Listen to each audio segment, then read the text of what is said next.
Hello, my name is Omar Rabasad. It is Sunday, February 25th, 2018 at 4:10 p.m. in Toronto.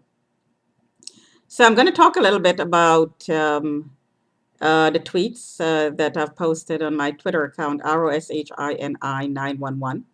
Today, these are my tweets. My account has not been hacked, and the tweets that was posted today was from me. Just needed to confirm that. So I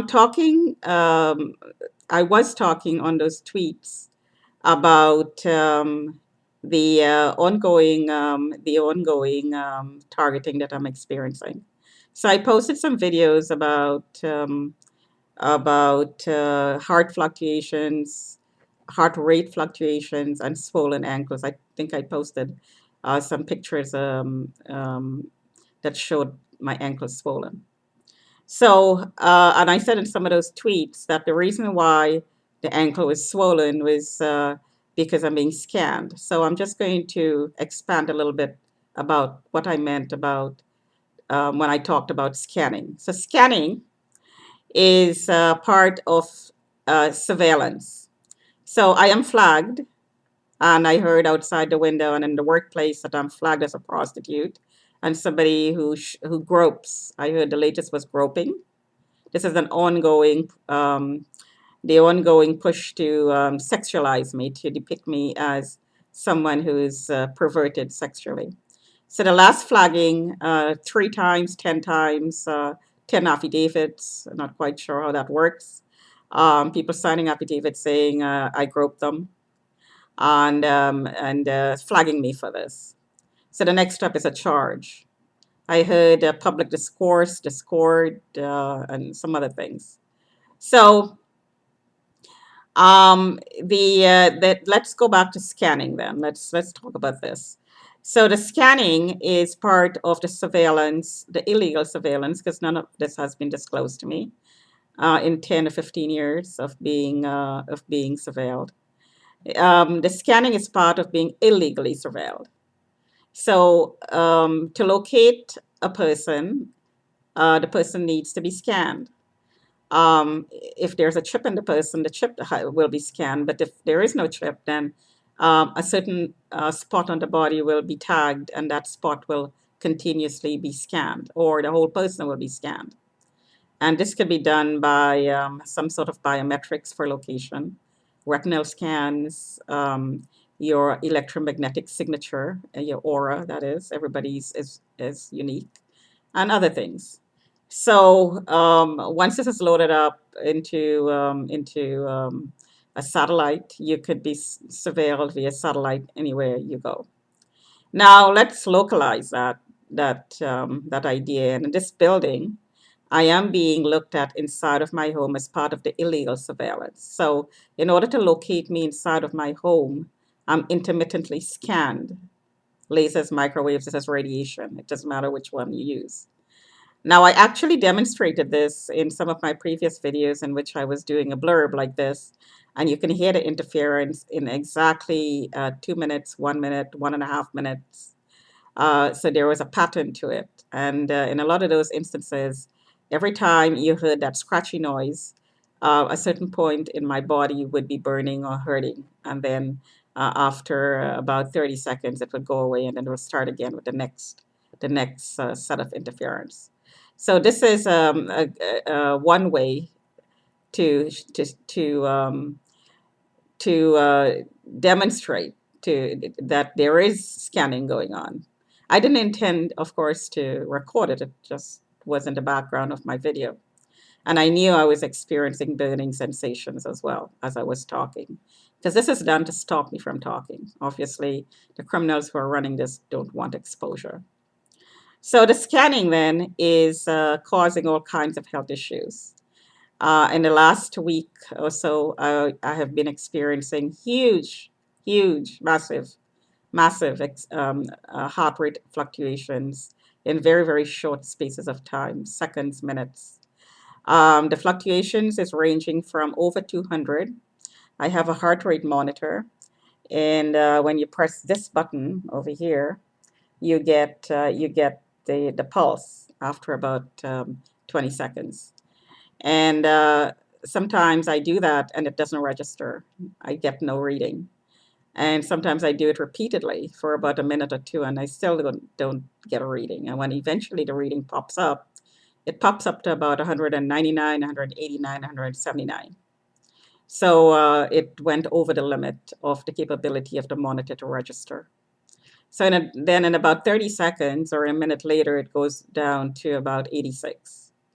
And then it drops to about 76. And then when I'm scanned again, it repeats itself all over. So this has been going on quite often in the last 5 days. And of course, it's causing pain, chest pains, palpitations, back pains, um, asthma. Sometimes I not really bad asthma, but I could feel myself having to to consciously breathe deeper. So these are all side effects of being scanned. Um, there is another way of telling that that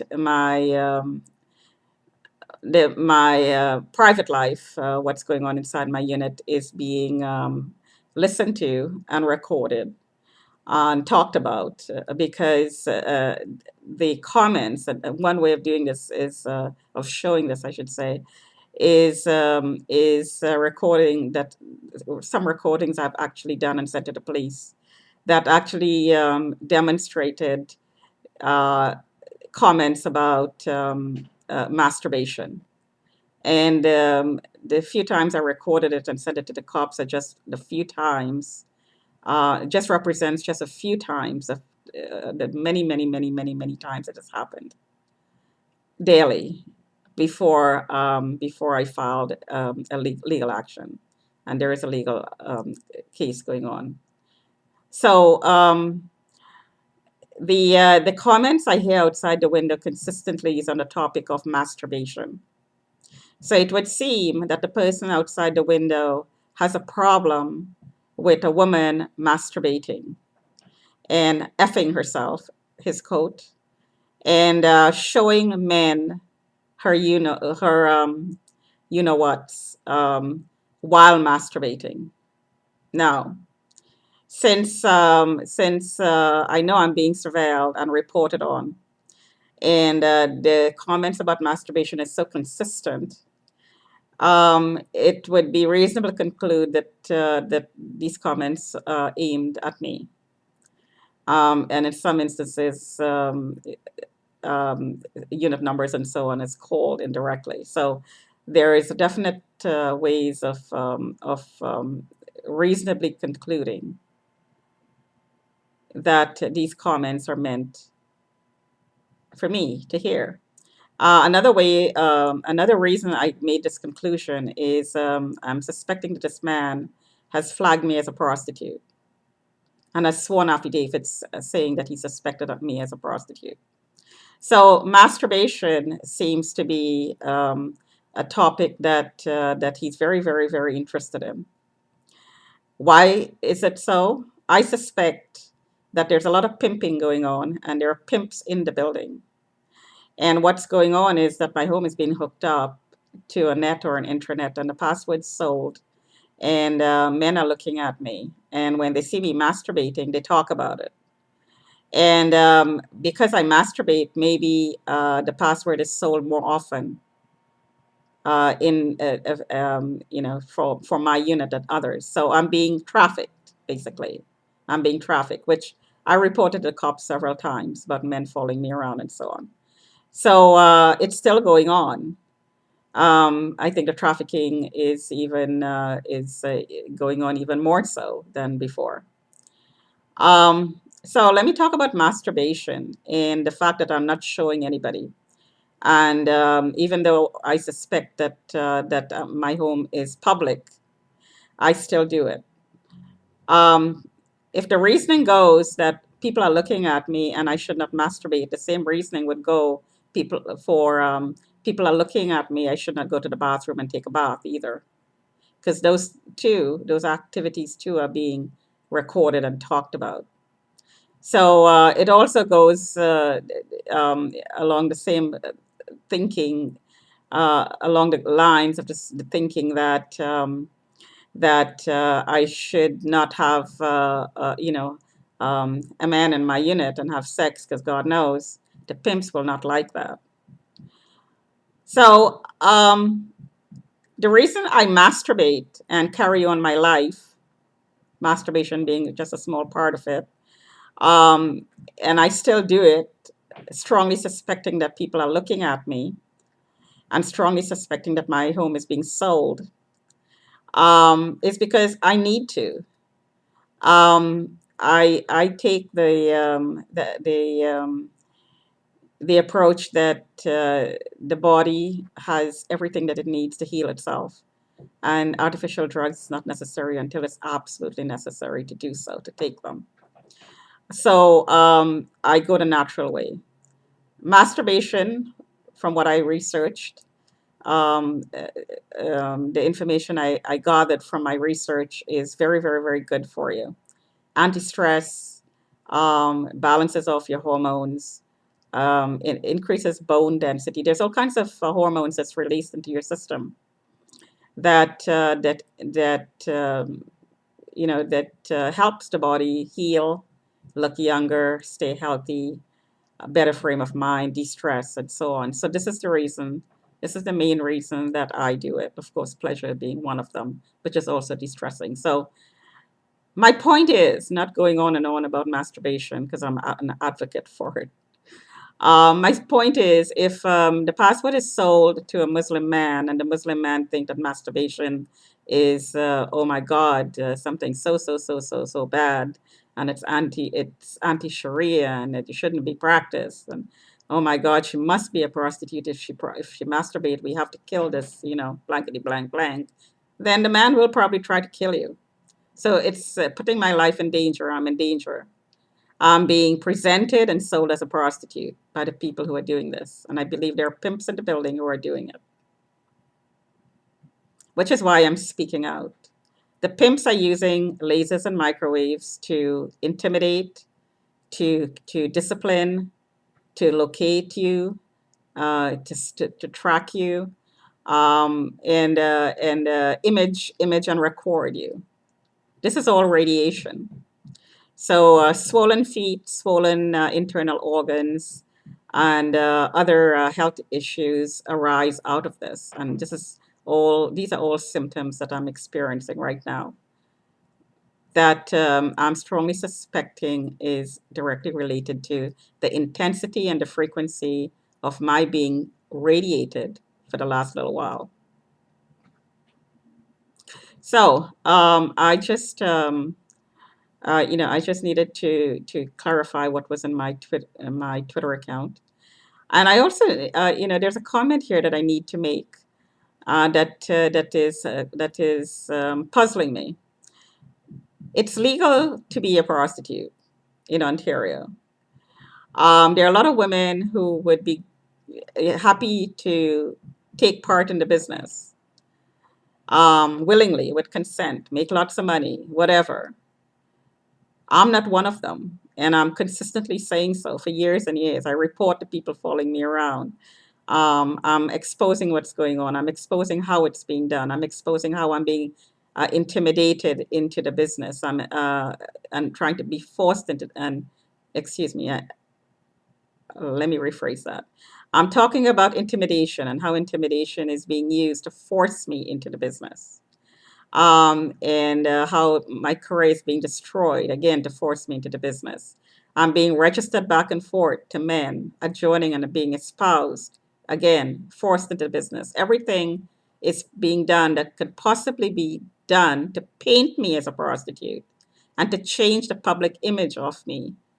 So in the public eye, I will be a prostitute by the time I'm being adjoined and espoused and looked at and surveilled and gerbiled by 1,000 men. I may as well be one.